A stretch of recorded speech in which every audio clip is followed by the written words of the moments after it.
ও মুসলমান, আমাদের উপর নির্যাতন আসতে পারে, জুলুম আসতে পারে, সেই নির্যাতন মুখ করে ইসলামের পথে থাকতে কারা কারা তৈয়ার, থাকতে কারা কারা তৈয়ার, থাকতে কারা কারা তৈয়ার। আমরা সবাই ইসলামের জন্য যদি আমাদের মরতে হয় আমরা মরব, যদি ইসলামের জন্য আমাদের শহীদ হইতে হয় আমরা শহীদ হব, তারপর কালিমা ছাড়ব, কালিমা এক সেকেন্ডের জন্য থাকতে পারি না। ও মুসলমান, এমন একটা সময় আসতে পারে, যুদ্ধের জন্য ডাক আসতে পারে, সেই যুদ্ধের জন্য আপনারা মাথায় কাপড়ের কাপড় বেঁধে সেই গজওয়াতুল হিন্দের যুদ্ধে শরীক হইতে কারা কারা তৈয়ার আছেন, কারা কারা তৈয়ার? ও মুসলমান, গজওয়াতুল হিন্দের যুদ্ধে আমরাই বিজয় হব।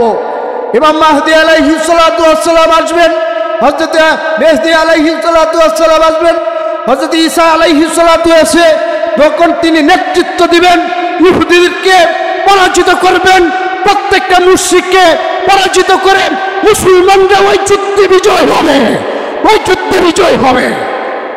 ওই মুসলমান, এরপরেও আমরা কিন্তু এখনো থামি নাই। বর্তমানও যখন আমার কালিমার উপর আক্রমণ হয়, আমার নবীর ইজ্জতের উপর আক্রমণ হয়, আমার নবীকে নিয়ে আমার শান ও মানের উপর আক্রমণ হয়, একটা মুসলমানও বেঁচে থাকতে তা বরদাস্ত করে নিবে না, বরদাস্ত করে নিবে না।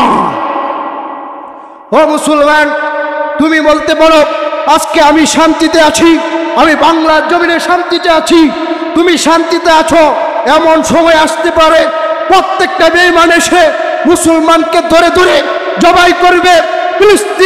ফিলিস্তিনের মুসলমানের উপর নির্যাতন আসতেছে, ফিলিস্তিন মুসলমানরা শহীদ হইতেছেন আর জান্নাতের সবুজ পাখি হয়ে উড়াল দিতেছেন। আল্লাহু আকবার। তারা যুদ্ধ করতেছেন, তারা যুদ্ধ করেই যাবে। আল্লাহ রাব্বুল আলামিন বলেছেন, ওয়াকাতিলুহুম হাত্তা লা তাকুনা ফিতনাতু ওয়া ইয়াকুনা দ্বীনু লিল্লাহ।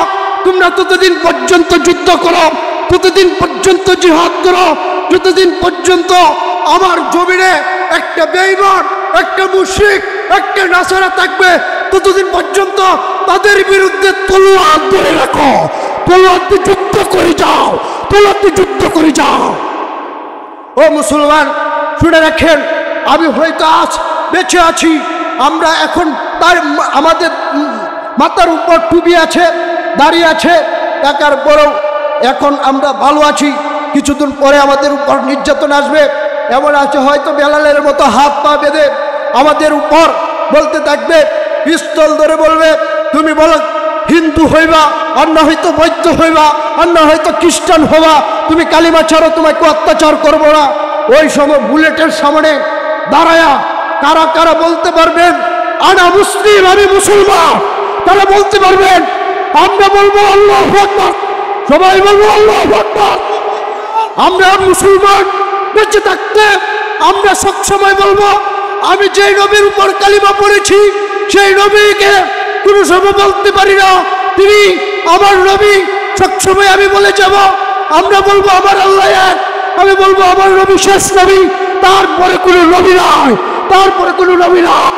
ও মুসলমান, শুনে রাখেন, এখন তো আমরা শান্তিতে আছি, বলতেছি অতীতে আমাদের উপর নির্যাতন এসেছে, শুধু আমাদের না, সাহাবায়ে কেরামদের উপর নির্যাতন এসেছে। হযরত ইমামে আজম আবু হানিফাকে জালিমের অন্ধকারে কারা প্রকাশ্যে বিষ প্রয়োগ করে হত্যা করা হয়, ইমাম মালিকের হাত কর্তন করা হয়। যে মাযহাবের ইমামগুলি এসেছেন তাদের উপর নির্যাতন এসেছে, জুলুম এসেছে, তারপরও তার তাগুতের সামনে মাথা নত করে নয়, তারা তাগুতের সামনে মাথা নত করতে জানে না। তিনি তো বলেছেন, যার হাতে আমি কালিমা পড়েছি, বেলাল কালিমা পড়েছে, তা সে নির্যাতন বুক করেছে, তার বুকের উপর পাথর রাখা হয়েছে। পাথর রাখার পরেও তিনি বলেছেন, আমি মুসলমান, আমি উমাইয়ার গোলামি করতে পারি না, যিনি আমাকে সৃষ্টি করেছেন তাকে তো আমি আমার জবান দিয়ে দেখবো আহা আহা আহা, ঠিক কিনা?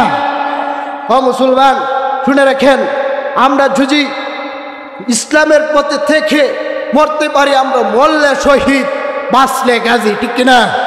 রোম সম্রাটের কাছে হযরত আব্দুল্লাহ বিন হুযাইফা রাদিয়াল্লাহু তাআলা আনহু চলে যান। যাওয়ার পর রোম সম্রাট তাকে অফার দিয়েছে, তোমাকে আমার রুমের অর্ধেকটা দিয়ে দিব।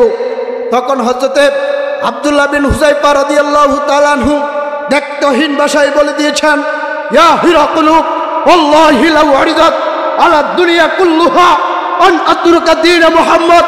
আরে শুনে রাখ বেঈমানের বাচ্চা, মুশরিকের বাচ্চা, তুই আমার উপর যেই উপর দিয়েছস সুলাইমান আলাইহিস সালাতু ওয়াস সালামের উপর যেই গোটা পৃথিবী তিনি শাসন করতেন, সেই শাসন যদি আমাকে দিয়ে দেস, আমি আব্দুল্লাহ বিন হুযায়ফা কালিমা চাটতে পারি না।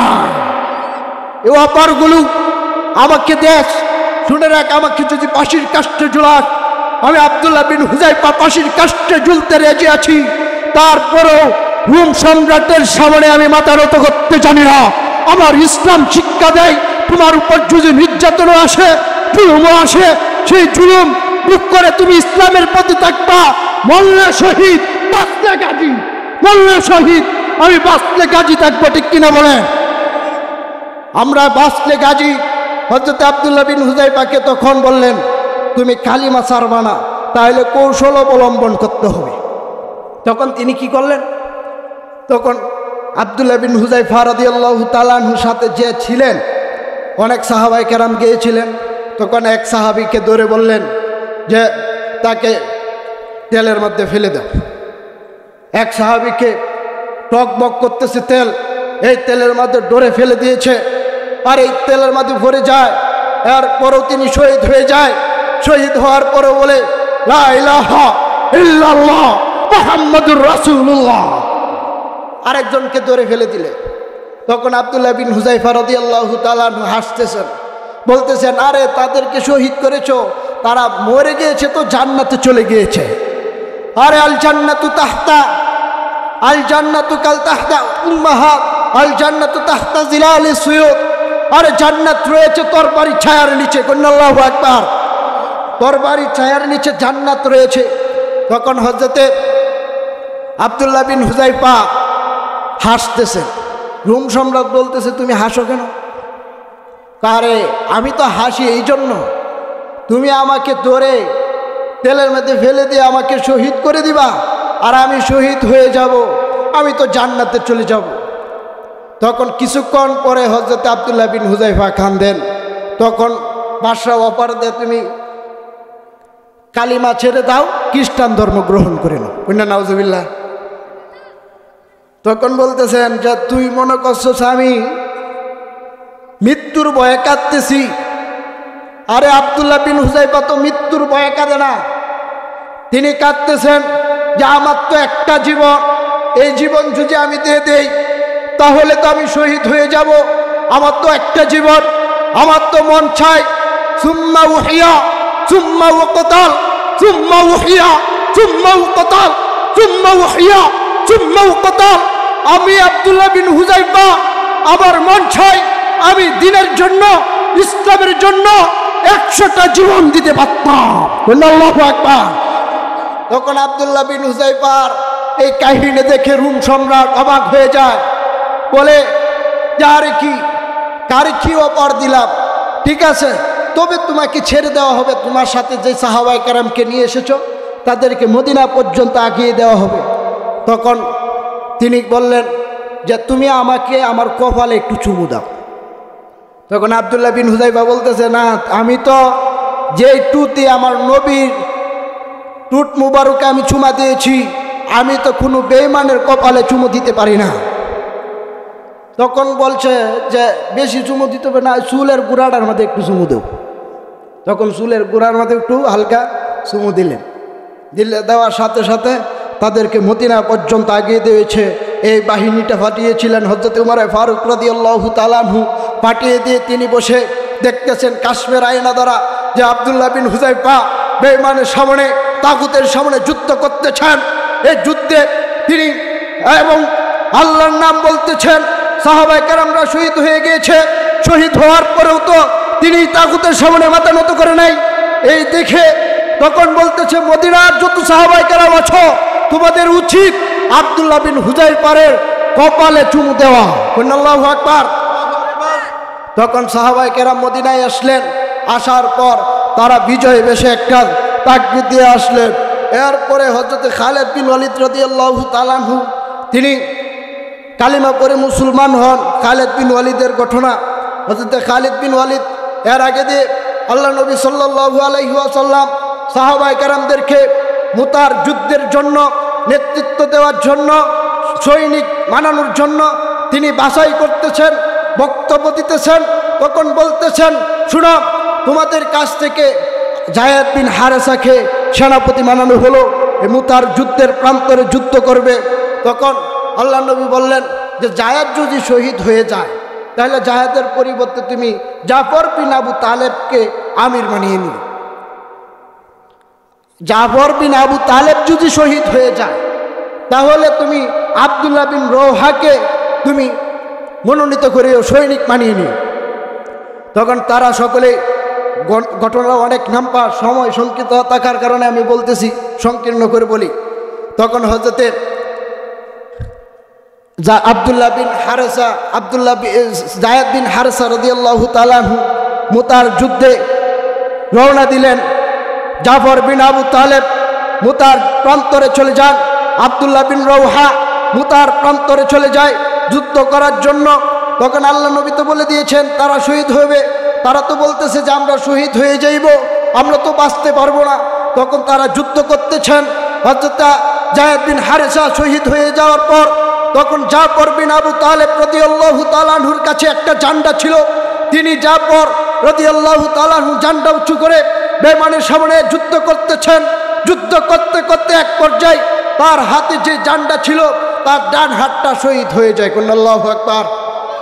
তখন জাফর বলে, আমার ডান হাত শহীদ হয়ে গিয়েছে, তাতে কি, আমার বাম হাত তো রয়ে গিয়েছে। তখন এই পতাকা, কালিমার পতাকাটা বাম হাতে নিলেন।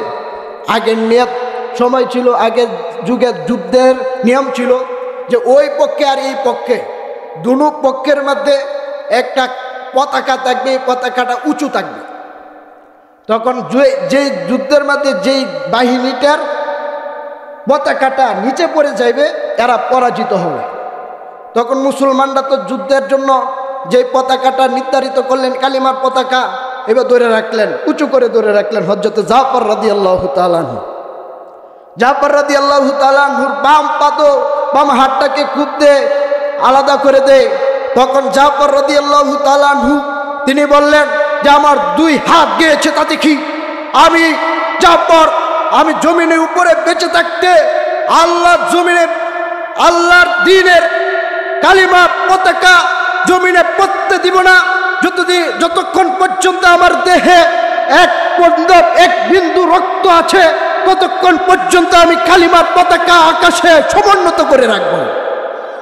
তখন জাফর বিন আবু তালেব রাদিয়াল্লাহু তাআলা আনহু এই পতাকা সমুন্নত করে রাখলেন। রাখার পর এরপরে চূড়ান্ত আঘাত আসে জাফরের উপর। চূড়ান্ত আঘাত আসার পর তিনি শহীদ হয়ে যান এবং তার কল্লাটা দেহের থেকে আলাদা হয়ে যায়। কোনো কোনো বর্ণনায় দেখতে পাই যে তার মুখের মধ্যে কালিমার পতাকা খামুতে ধরে এভাবে উঁচু করে রেখেছেন। কাল্লা তো আলাদা হয়ে গিয়েছে, তারপরও তিনি পতাকাটা খামুতে উঁচু করে ধরে রেখেছেন।